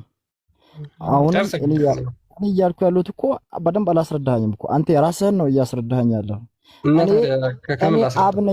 እኔ አብ ነኝ የሚል ቦታ እኮ የለም። ከኔ አብ ይበልጣል ነው ያለው እሱ ግልጽ፣ ምንም በማያሻማ ቃል በቃል ከኔ አብ ይበልጣል ብሏል። ለምን አለ? ኦኬ ለምን አለ? አሁን ደግሞ ስንተኛ? አይ ቲንክ እኔ ደግሞ እንደዚህ እንዲጠይቁ እንፍቀድላቸው። ለምን እንደሆነ ታውቃላችሁ? ሁሌ እናንተ ጥያቄ አትቀበሉም እያሉ ስለሚያለቅሱ ማለት ነው። እኔና አብ አንድ ነን ማለት ደግሞ በዓላማ ነው አንድ የሆኑት። በዓላማ ነው። ወሽ አሁን ከፍ ላድርግህና አንተን የምጠይቅህ ምንድነው? ማስረጃ ማስረጃ ስጠኝ። በዓላማ የሚል ማለት ነው። ቶሎ በል። ስለዚህ አሁን አንድ ነገር ምንም እንዳታወራ ማስረጃ ክፈት። ማስረጃ ነው ቫይብል አላስኩኝም። ስለዚህ እና የራስን ተረት ታወራለህ እንደ የሌለ ነገር በዓላማ ነው። በዓላማ ነው። ምክንያቱም አንተ አንድ ጥቅስ ወይም ይኸውልህ፣ ቆይ ፈውዛን አሁን እንዳትለፈልፍ፣ ራስን ከታች ነው የምታገኘው። በዓላማ ነው የሚል ወይ ከመጽሐፍ ቅዱስ ወይ ከአባቶች አንድ ማስረጃ ስጠኝ እኮ። አንተ በዓላማ አይደለም የሚለው ከአብ ጋር በሁሉም ስራው እኩል ነው የሚለው ማስረጃ አልሰጣኸኝም እኮ። ሰጠሁህ እኮ በመለኮት ከአብ ጋር አንድ ነው ብዬ እኮ ሰጠሁ ማስረጃ። በመለኮት መቼ አልከኝ? የሚል ነገር እኮ አልሰጣኸኝም። በመለኮት እኔ ከአብ ጋር አንድ ነኝ። በመለኮት በዓላማ ነው ያልከው ማስረጃ አለው ወይስ የለህም? በመለኮት የሚለውን ነገር ትሰጠኛለህ አንተ? በመለኮት ኦኬ። አንተ በዓላማ ነው የሚለው የለህም። ከራስህ ተረት ተረት እየፈጠርክ ነው፣ እየዋሸህ ነው፣ እያጭበረበርክ ነው ማለት ነው። እዚሁ ምንም ማጭበርበር አይደለም። አንተ መጀመሪያ ስጠኝ። እሺ ማስረጃ። እሺ ማስረጃ በኋላ ላስረዳ። አሳየኝ ማስረጃ። እሺ እዛው ቁጥር 28 ከቁጥር 28 ቁጥር 28 ጀምሮ አንብቢላት። ኦኬ እሺ። አሁን እዛው ቦታ ላይ ትመለሳለህ ማለት ነው። ከፍ ላድርግሽ። ቁጥር 28 ጀምሮ አንብቢላት። 27 እና 28 አንብቢላት። 27 እና 28 ወይ ምን ያነብላታል? እሺ 27 እና 28 ምን ይላል? በጎቼ ድምፄን ይሰማሉ፣ እኔም አውቃቸዋለሁ፣ ይከተሉኝማል ይላል። እኔም የዘላለም ሕይወት ሰጣቸዋለሁ፣ ለዘላለምም አይጠፉም፣ ከእጄ ማንም አይነጥቃቸውም። ወንድማችን የዘላለም ሕይወት የሚሰጠው ከአምላክ ውጪ ማን ነው? ማን ነው እንደዛ ያለው? ይሄ ራሱ ኢየሱስ። ስለዚህ እኔ እኮ ይሄን እኔ እያልኩ ያለሁት እኮ አንተ የምትለኝ ሌላ፣ እኔ እያልኩ ያለሁት ሌላ። የዘላለም ሕይወት ይሰጣል እኔ ከአብ ጋር እኩል ነኝ የሚል ነገር አላመጣህልኝም። አሁን ኢየሱስ የዘላለም ሕይወት ይሰጣል አይሰጥም? እኔ ከአብ ጋር እኩል ነኝ የሚል ነገር አላመጣህልኝም። ከኔ አብ ይሰጣል ወይስ አይሰጥም? ከአምላክ ውጪ የዘላለም ሕይወት የሚሰጣል? እኔ ከአብ ይበልጣል፣ ከኔ አብ ይበልጣል። የዘላለም ሕይወት ነግሬሃለሁ። ስለዚህ አንተ ደግሞ የምታመጣልኝ ምንድን ነው? እኔ አብ ነኝ የሚል ነገር አሁን እየተንተባተበ አሁን ፓኒክ እየሆንክ ነው ፈውዛን። የዘላለም ሕይወት ከአምላክ ውጪ የሚሰጣል ወይስ የለም? አታሰልች ወዲንሱ መልስ የለም። ሚውት ለምን ታደርገኛለህ? ሚውት ሳታደርገኝ የዘላለም ሕይወት ከአምላክ ውጪ የሚሰጣል? የመጨረሻ ነው የምጠይቅ። እኔ እያልኩ ያለሁትን ንገረኝ መጀመሪያ። የዘላለም ሕይወት ከአምላክ ውጪ የሚሰጣል ወይስ ወደ ሌላ ነገር እየሄድክ ነው አንተ? የራስህን ትንትታ እኔ ኦኬ። ካጨቀ መጽሐፉ በግልጽ ነው የሚናገረው። ሙሉ አውዱን ኮንቴክስቱን ብታነቡት ዮሐንስ ወንጌል ምዕራፍ 10ን ክርስቶስ ኢየሱስ የዘላለም ሕይወት እንደሚሰጥ እሱም ደግሞ ማንም ከእጁ እንደማይነጥቃቸው የዘላለም ሕይወት የሰጣቸውን አባቱም ደግሞ የዘላለም ሕይወት እንደሚሰጥ ይናገርና ከዛ በኋላ ቁጥር 30 ላይ ምን ይላል? እኔና አብ አንድ ነን ብሎ ይናገራል። እኔና አብ አንድ ነን ብሎ ይናገራል። የዘላለም ሕይወት መስጠት የሚችለው አምላክ ብቻ ነው። ሜቢ ሙስሊም እህት ወንድሞቻችን የዘላለም ሕይወት ከአምላክ ውጭኛ የሚሰጥ አካል አለ ብለን አናምን። የሚገድል የሚያድን የዘላለም ሕይወት የሚሰጥ ገነት የሚያስገባ ኃጢአትን ይቅር የሚል እናንተ ብላችሁ እንደምታምኑት አላህ ነው ብላችሁ እንደምታምኑት እኛም ክርስቶስ ኢየሱስ ራሱ እንደሆነ መጽሐፍ ቅዱስ በግልጽ ይናገራል፣ በግልጽ ይናገራል። ስለዚህ ሌላ ሜቢ ይበቃናል ይመስለኛል ለዛሬ አይደለ ቤላ? አዎ እንግዲህ ተመልክተናል። ማናቸውም ገብተው ስለ አምላካቸው መመስከር እንደማይችሉ እኔ የምታመልኩትን አምላክ ለምን ሳታውቁ እንደምትከተሉ አላውቅም። ወይስ ሂዱና ወይ ጠይቋቸውና ሌላ ጊዜ ስትገቡ ኦኬ የምናመልከው ምን አምላክ ስትጠየቁ መመለስ እንድትችሉ ማለት ነው። መመለስ እንድትችሉ ሁሌ ተደጋጋሚ የሆነ ሞቶ ይዛችሁ በቃ አምላክ አልወለደም አልተወለደም እሱ አንድ ነው የሚለውን ከምደጋግሙ ይኸው ከቅድም ጀምሮ ቤተ ክርስቲያን ከከፈተ ጀምሮ በጣም ብዙ ሙስሊሞች ገብታችኋል። አንዳችሁም ግን ስለ እስልምና ሌላው ነገር ስለ አምላካችሁ መናገር እንደማትችሉ ነው የተመለከትነው ማለት ነው። ምንም ስለ አምላካችሁ ምንም አይነት እውቀት የላችሁ። አምላክ የት ነው አላህ የት ነው አታውቁም። ኦኬ አላህ ፍጥር ውስጥ ይገባል አይገባም አታውቁም። ቤዚክ የሆነውን ስለ እስልምናችሁ ስለ አምላካችሁ እንደማታውቁ ማለት ነው። ኦኬ እንደማታውቁ ነው የተረዳነው። ስለዚህ ይሄ ውስታዞቻችሁ ጋር ሂዱ ምናምን የምትሉት እናንተ እስቲ ሂዱ ተምራችሁ ነው እና እነሱ እንደሆነ ደፍረው ስለማይመጡ ኦኬ ደፍረው ስለማያመጧችሁ ወይም ስለማይመጡ ክርስቲያን ፊት እናንተ ሄዱ ተማሩና ከነሱ ጋር ነው እስቲ ስለ አምላክ ተማሩ። ምክንያቱም ሁልጊዜ ስናያችሁ ምንድነው በቃ ኡስታዝ እንዲህ እንዲሆነ ምናምን ከምትሉ ማለት ነው። እና ይህንን ነው የምለው። ክርስቲያን ቃሌቱ ያሰማልን። አሁን እኮ ችግሩ ምንድነው? በቃ ስለ አላህ እኛ መስማት አንፈልግም ሆኗል የሙስሊሞች መልስ እኮ። እኛ ምን ያደርግልናል? ምን አገባኝ እኔ ስለ አላህ። እኔ አላህ ቆይ አንድ ቪዲዮ ላስደምጣችሁ በእናታችሁ። ቆይ እፎይን ማለት ነው። ይህን ስለ አላህ ምን አገባኝ እኔ ያለበትን ማለት ነው። ሲጠየቅ ስለ አምላኩ ሲጠየቅ እኔ በጣም ነው የገረመኝ። ባይዞ ሾክድ ነው የሆንኩት ያን ቀን። እኔ ምን አገባኝ ስላለ እጅ ኑሮ እግር ኑሮ ከአርሽ በላይ ይሁን ከአርሽ በታችሁ ምን አገባኝ? እኔ ምን አግብቶ ነው ስላለ የምጠይቀኝ? ቢኖረው የራሱ ጉዳይ ባይኖረው የራሱ ጉዳይ እንደማለት ነው። በነገራችን ላይ አምላክን እየተጠየቅ ይሄ እኮ አምላክ መሳደብ ነው፣ ብላስፈሚ ነው። ብላስፈሚ ይባላል። አላህ ዋሻ ላይ የሌለው ጃንደረባ ስለሆነ ነው። ሚውት አድርጌያለሁ። ባለጌ ጃንደረባ አምላክ አታምልክ። አንድ ላሳያችሁና በዚህ ልክ አምላካችሁ የሚደብራችሁ ከሆነ ለምንድን ነው ጥላችሁ ማትወጡት? ላሳያችሁ። በጣም ነው ያሳቀኝ። እኔ በቃ ሳየው እግዚአብሔርን ወስማ ካሜራዬን ልክፈትና ኦኬ አዳምጡት።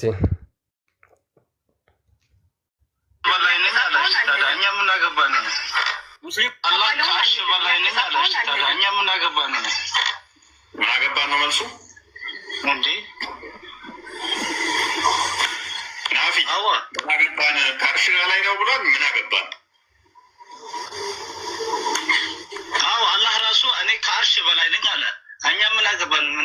ምን ዝርዝር ውስጥ ምን አስገባን? ነኝ አላለም እየዋሹ ነው ስላለ እንኳን ያላነበቡ መጽሐፍ ቅዱስ ለመተቸት ንጽጽሩ ላይ ከፍታሉ እነሱ ማለት ነው። በዚህ ይመጣል። ምክንያቱም ጭንቅላታቸው ላይ የሞሏቸው ጥላቻ እና ስድብ ብቻ ነው።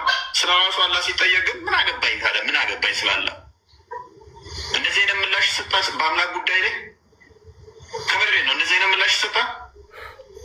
ይህ ንቀት የሚመስል እንትናን አይተዋል እንዴ? ምን አገባኝ ስለሱ አይመለከተኝም። ስለሱ ለምን ትጠይቀኛለህ?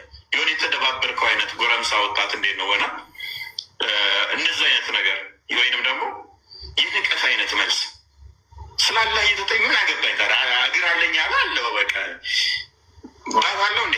አረ የለውም ይኸው አለ በቃ አለው ብሏል። ምን አገባኝ ኖረ ኖረው እኔ ምን ያህል ይህን ያላል ከአርሽ በላይ ነኝ ብሏል። ምን አገባኝ እኔ ይህ እንደዚህ በአምላክ ላይ በእንደዚህ አይነት ንቀት ማለት ነው ይኑረው አይኑረው የት ይሁን እናቅ ለምን የነገሯቸው እንዳለ ክርስትናን መስደብና ጥላቻ ወገኖቼ ቋም በሉና አስቡ። የዋብያ ኡስታዞችን እንዳለ ውሸት ነው የሚያስተምሯቸው። ያ ከማጭበርበር ከመዋሸት ውጭ ምንም ሌላ እውቀት የሚባል ነገር የላቸውም። የመጨረሻ መልሳቸው ምንድን ነው? እኛ ምን አገባን፣ እኛ ምን አገባን፣ ቢገጥም ባይገጥም የሆነ ሃይማኖት ማለት ነው። ቅድም እንዳለ ስጠይቃቸው ሰምታችሁኛል አይደለ? ምን አገባን አይነት መልስ ነው የመለሱት።